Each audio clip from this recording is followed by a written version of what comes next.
ጤና ይስጥልኝ ክቡራትና ክቡራን የዩቲዩብ ቻናል ቤተሰቦች፣ አሁን የተሰሙ ሰበር መረጃዎችን ይዤ ቀርቤያለሁ። በርከት ያሉ መካከለኛው ምስራቅን የተመለከቱ ዜናዎች አሁን እየወጡ ነው።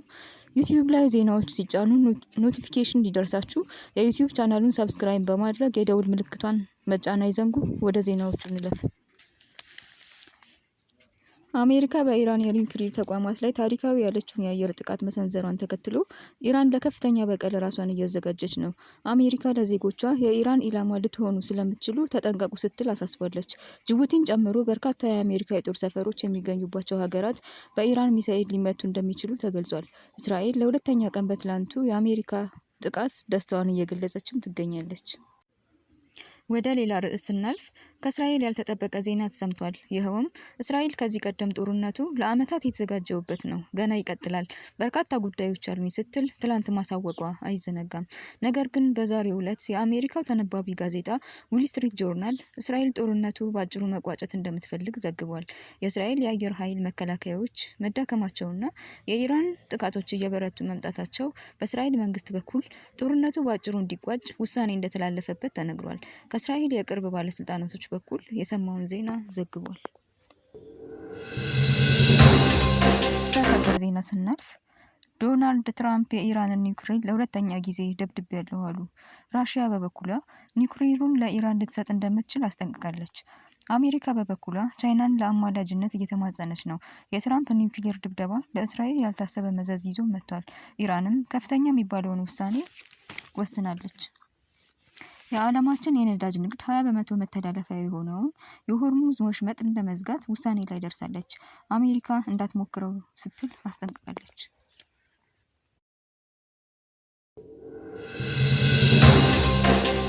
ኢራን በተቃራኒም አሜሪካ ለፈጸመችው ጥቃት የከፋ አጸፋ ይጠብቃታል ስትል አስጠንቅቃለች።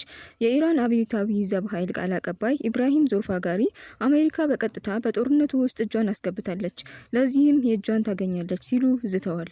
አሜሪካ የኢራንን ሉዓላዊ ምድርን መዳፈሯ በጥንቃቄ በተመረጡ ወታደራዊ ኢላማዎቿ ላይ ግዙፍ የምትጸጸትበትንና ያልጠበቀችውን የአጸፋ እርምጃ እንወስድባታለን በማለት ማስጠንቀቃቸውን ቢቢሲ ዘግቧል።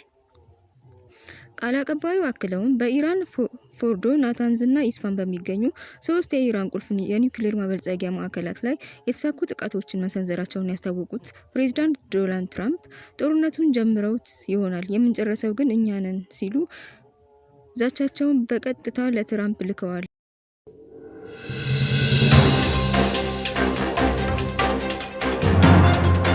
የአሜሪካ ቦምብ ጣይ ጀቶች ሌሊት ከምሽቱ 5 ሰዓት ገደማ በኢራን የኒውክሌር ተቋማት ላይ ጥቃት ማድረሳቸው የሚታወስ ሲሆን የኢራን አብዮታዊ ዘብ ኃይልም አሜሪካ ለፈጸመችው ጥቃት እንድትጸጸት እናደርጋለን ሲሉ ዝተዋል። የአሜሪካ ጥቃት ኢራን ራሷን ለመከላከል ህጋዊ መብቷን እንድትጠቀምና ምላሽ እንድትሰጥ እንዲሁም አሜሪካ በድርጊቷ እንድትጸጸት ለማድረግ ሁሉንም አማራጮች እንድንጠቀም ያስችለናል ሲል የኢራን ብሔራዊ ማሰራጫ የአብዮታዊ ዘብ ኃይሉን መግለጫ ጠቅሶ ዘግቧል።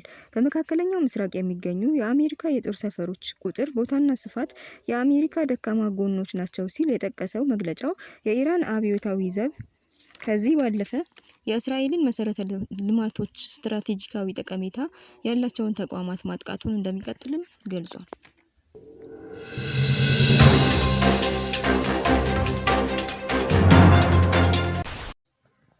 በተያያዘ ዜና ኢራን የአሜሪካ የጦር ሰፈሮች ላይ ጥቃት ሰንዝራለች። ይህ ክስተት ሙሉውን መካከለኛ ምስራቅ በአዲስና እጅግ አደገኛ በሆነ የውጥረት ምዕራፍ ውስጥ የከተተ ሲሆን የዓለም አቀፉ ማህበረሰብ የከፋ ጦርነት እንዳይቀሰቀስ በከፍተኛ ስጋት ውስጥ ሆኖ ክስተቱን እየተከታተለ ነው። የተካረረው ወታደራዊ ፍጥጫ ቅዳሜ ዕለት ዶናልድ ትራምፕ ድንቅ ወታደራዊ ስኬት ነው ሲሉ ያወጁት ጥቃት በኢራን ፎርዶ፣ ናታንዝ እና ኢስፋን በሚገኙ ተቋማት ላይ ያነጣጠረ ነበር። በተለይም በተራራ ውስጥ በጥልቀት የተገነባው ፎርዶ ተቋም መመታቱን የጥቃቱን አደገኝነት ያሳያል። የሳተላይት ምስሎች በሁለቱ ተቋማት ላይ መጠነኛ ጉዳት መድረሱን አረጋግጠዋል። ለዚህም ጥቃት ምላሽ ለመስጠት የኢራን አብዮታዊ ጥበቃ ጓድ የድል ብስራት ብሎ በጠራው ዘመቻ በኳታር በሚገኘው እንዲሁም በመካከለኛው ምስራቅ ትልቁ የአሜሪካ የአየር ጦር ሰፈር በሆነው አልሁዳይድ ላይ የሚሳኤል ናዳውን ዛሬ አውርዷል። የፍንዳታ ድምጾች በኳታር ዋና ከተማ ዶሃ ያስተጋቡ ሲሆን የኳታር አየር መከላከያ ስርዓት ጥቃቱን ሙሉ ለሙሉ ማምከኑን እና ምንም አይነት ጉዳት አለመድረሱን አስታውቋል። ይህ ስኬት ኢራን ጥቃቱን ከመፈጸሟ በፊት ለኳታር ቅድመ ማስጠንቀቂያ ሰጥታ ሊሆን ይችላል የሚል ጠንካራ ግምትንም ፈጥሯል።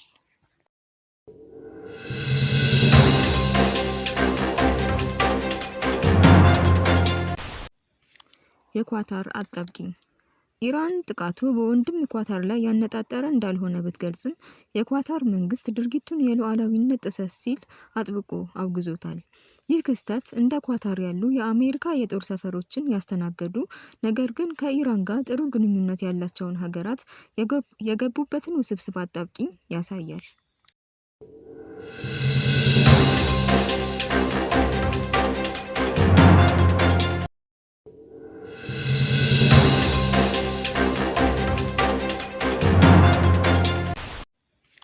የኳታር አጣብቂኝ።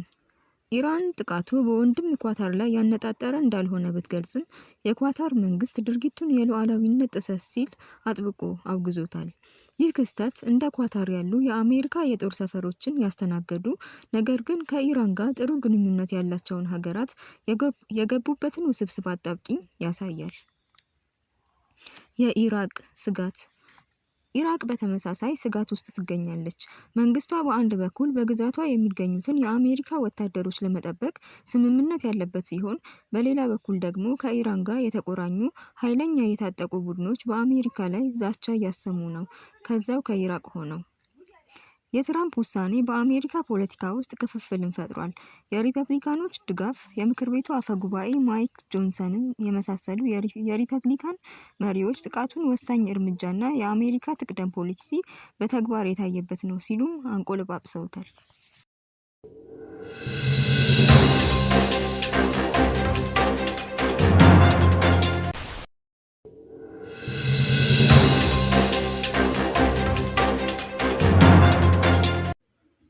ወደ ሌላ ርዕስ ስናልፍ ከእስራኤል ያልተጠበቀ ዜና ተሰምቷል። ይኸውም እስራኤል ከዚህ ቀደም ጦርነቱ ለዓመታት የተዘጋጀውበት ነው፣ ገና ይቀጥላል፣ በርካታ ጉዳዮች አሉኝ ስትል ትላንት ማሳወቋ አይዘነጋም። ነገር ግን በዛሬው ዕለት የአሜሪካው ተነባቢ ጋዜጣ ዊል ስትሪት ጆርናል እስራኤል ጦርነቱ በአጭሩ መቋጨት እንደምትፈልግ ዘግቧል። የእስራኤል የአየር ኃይል መከላከያዎች መዳከማቸውና የኢራን ጥቃቶች እየበረቱ መምጣታቸው በእስራኤል መንግስት በኩል ጦርነቱ በአጭሩ እንዲቋጭ ውሳኔ እንደተላለፈበት ተነግሯል። ከእስራኤል የቅርብ ባለስልጣናቶች በኩል የሰማውን ዜና ዘግቧል።